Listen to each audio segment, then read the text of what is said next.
پختون تحفظ موومنٹ کے پاکستان کو بدنام کرنے کی سازش کامیاب نہ ہو سکی۔ محب وطن پشتونوں نے پی ٹی ایم کے چند حواریوں کی جانب سے جنیوا میں اقوام متحدہ کے دفتر کے سامنے مظاہرے کی کوشش ناکام بنا دی۔ تفصیلات اصغر مرزا کی اس رپورٹ میں۔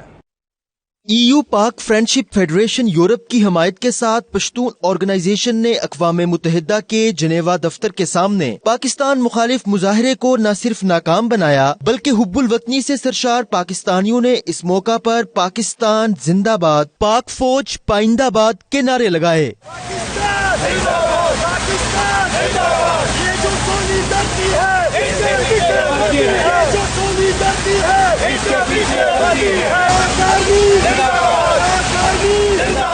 اس موقع پر ای یو پاک فیڈریشن یورپ کے چیئرمین چودھری پرویز اقبال لوہسر کا کہنا تھا کہ منظور پشتین بھارت اور افغان ایجنسیوں کی اما پر پشتونوں کو گمراہ کر رہا ہے۔ پی ٹی ایم کی جانب سے یورپ میں پاکستان کو بدنام کرنے کی کوشش کی گئی جسے حقیقی پشتونوں نے ناکام بنا دیا۔ پاکستان ہمیشہ رہے گی لیکن تیرا نام و نشان نہیں رہے گا۔ جو مادر فروش ہے، جو ماں بیچتا ہے، اس کا ہم پیچھا کریں گے انشاءاللہ جب تک دم میں دم ہے۔